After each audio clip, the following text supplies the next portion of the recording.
567 से विभाजित होने वाली संख्या जो 58,701 के निकटतम हो। देखिए, इससे तो भाग देंगे और जो है विभाजित होने वाली संख्या जो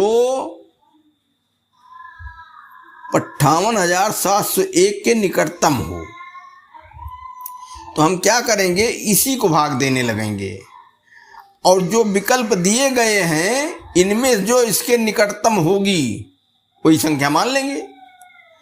भाई, इसके वो निकटतम है तो विभाजित होने वाली संख्या की ये भी निकटतम मानी जाएगी। दोनों एक दूसरे के निकटतम है तो इसी में भाग दे लें। क्या हुआ, 58,701 और 567। ये 587 है, ये 567 है, एक बार गया पहाड़ा तो 567। 7 में 7 गए 0, 6 से 8 में से 6 गए 2, कट गया, उतारा गया 1। अब देखिए 201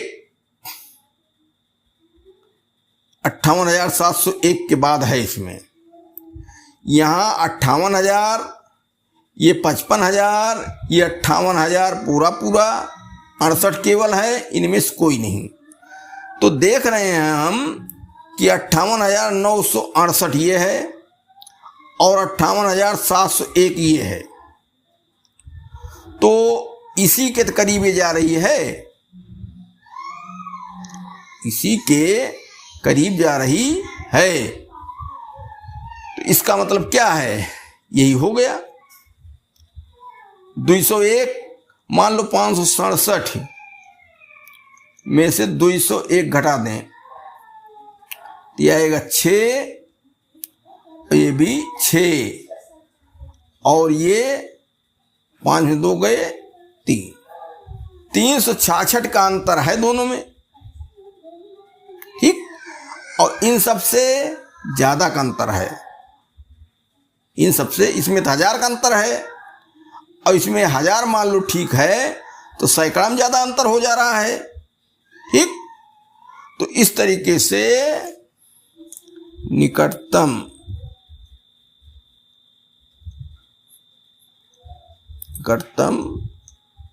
संख्या बराबर 58,968। ऑप्शन नंबर ए सही। दो संख्याओं का गुणनफल 9,375 है। बड़ी संख्या को छोटी संख्या से भाग देने पर भागफल 15 आता है। देखो, छोटी बड़ी दो संख्याएं हैं, अगर उनको गुणा करते हैं तो 9,375 आता है। अगर बड़ी संख्या को छोटी संख्या से भाग देते हैं तो भागफल 15 आता है, शेष नहीं आता है, 0 है शेष। तो हम मान लें, माना ए व बी संख्याएं हैं, ए बड़ी है, ए बड़ी है, ठीक। तो दोनों का गुणनफल कितना है, ए बी बराबर 9,375, एक ये दिया है। और बड़ी को छोटी से भाग दें, ए को बी से भाग दें तो बराबर आता है 15। अब देखिए, यहां हम ए का मान निकाल सकते हैं, ए बराबर 15b हो जाएगा और ए की जगह 15b रख दें, केवल b में बचा और एक अक्षर बचेगा तो एक समीकरण से हल हो जाता है। तो यहां ले लें a बराबर b, इधर चला जाएगा 15b। अब क्या आया, इसलिए मान रख दिया गया, मान। तो a की जगह क्या लिखा जाएगा, 15b इंटू b बराबर 9375, 9375 या 15b² बराबर 9375। अब 15 से भाग दो, b² बराबर 9375 बटे 15। 15 छक्का 90, 3 बचा 37, 15 दुनाई 30, 7 बचा 5 लगा 75, 15 पचे 75। तो b² बराबर 625। वर्गमूल ले लें दोनों तरफ। वर्गमूल लेने की कंडीशन बनी है, तो वर्गमूल b² का b हो गया, यहां हो गया 25। b का मान क्या आ गया? 25। अब इसी भागफल वाले में से चाहे फंसा लो। a बराबर 15b, इसलिए a बराबर 15 गुणे 25। b का मान 25 ना। 15 पचे 75, 15 दुनाई 30, 7 37। अब संख्याओं का योग, एक संख्या हमारी हो गई 25, एक हो गई 375, इनका योग तो क्या हो जाएगा?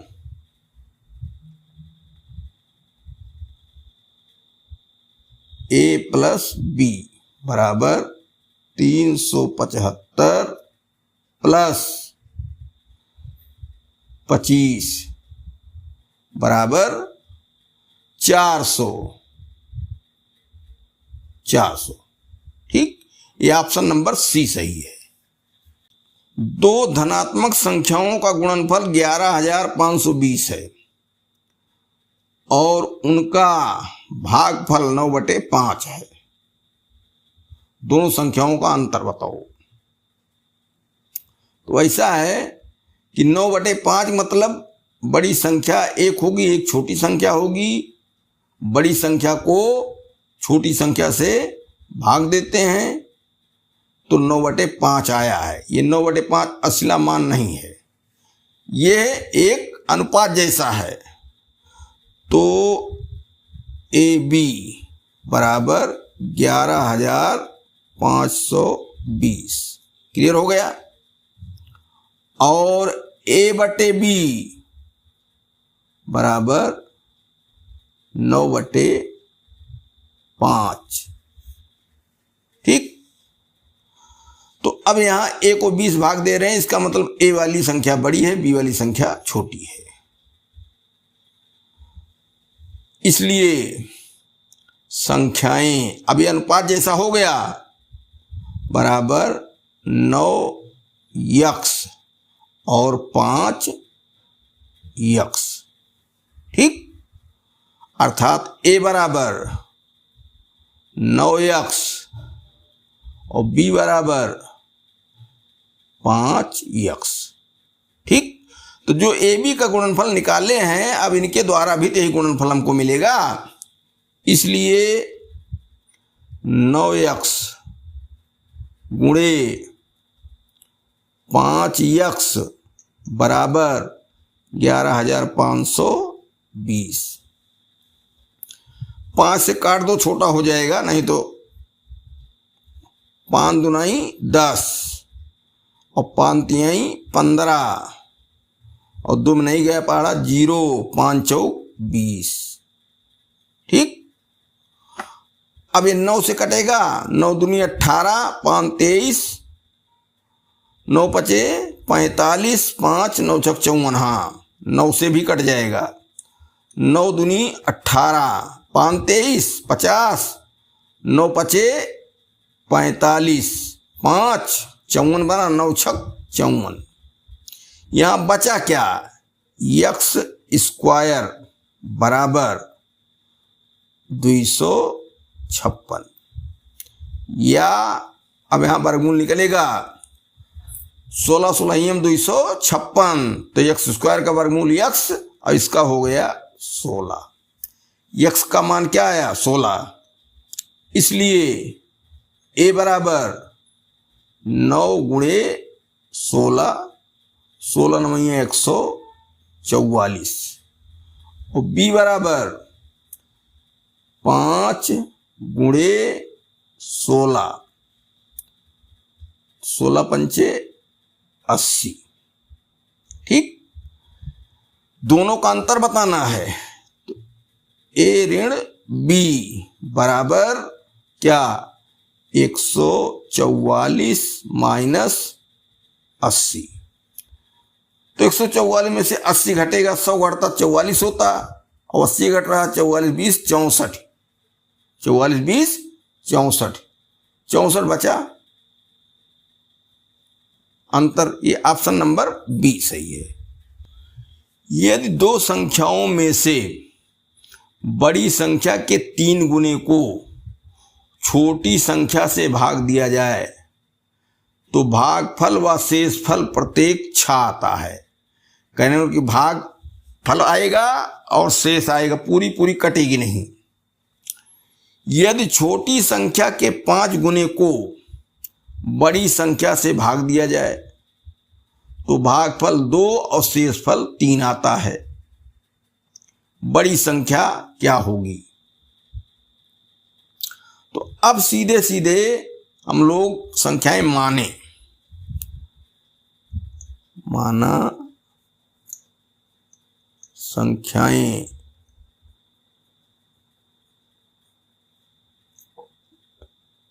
ए बी है, ए बड़ी है,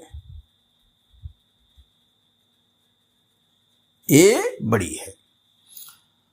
अब कह रहा है कि बड़ी संख्या के 3 गुने को छोटी संख्या से भाग देते हैं तो बड़ी संख्या कौन है? ए, 3 गुने 3a, ठीक, को छोटी संख्या से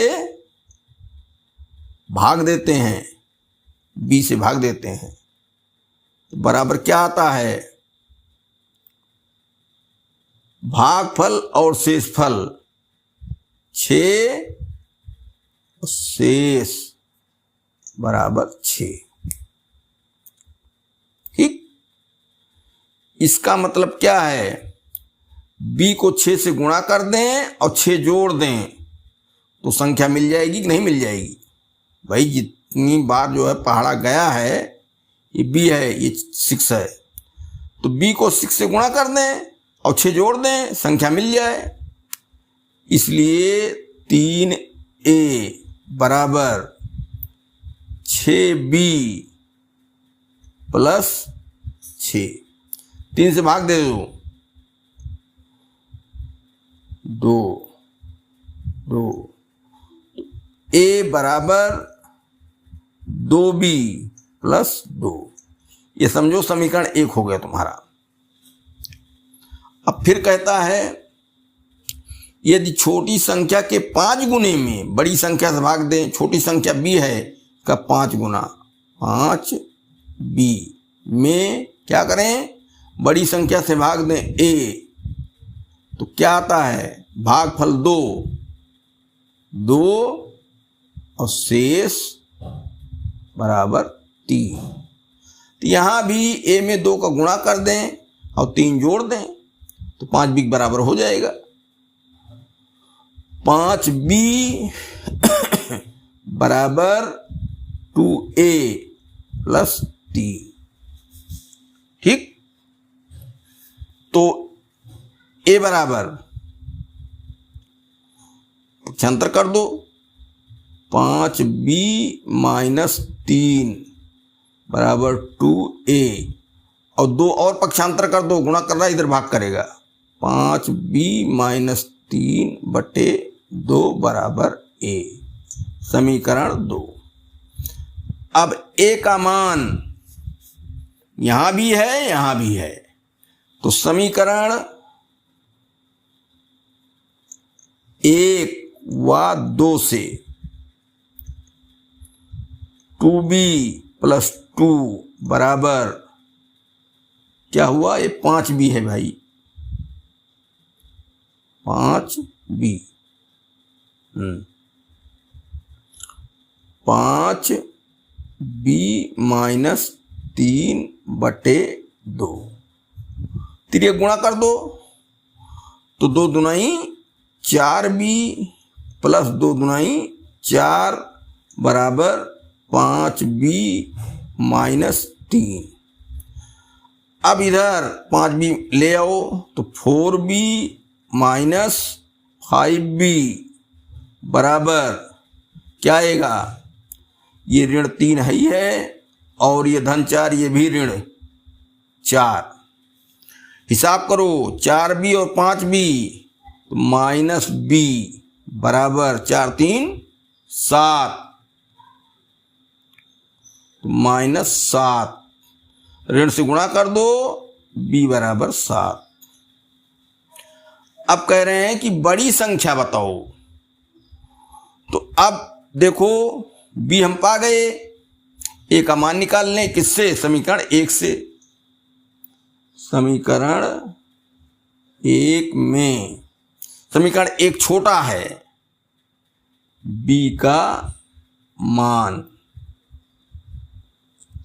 तो a बराबर क्या हुआ 2 गुणे 7 धन 2, 7 दुनाई 14 धन 2, 14 2 16, इसलिए a बराबर ये 16 भाई 16 और a बड़ी संख्या है इसलिए बड़ी संख्या बराबर 16। ऑप्शन नंबर कौन सही है, ए। ऑप्शन नंबर ए सही है।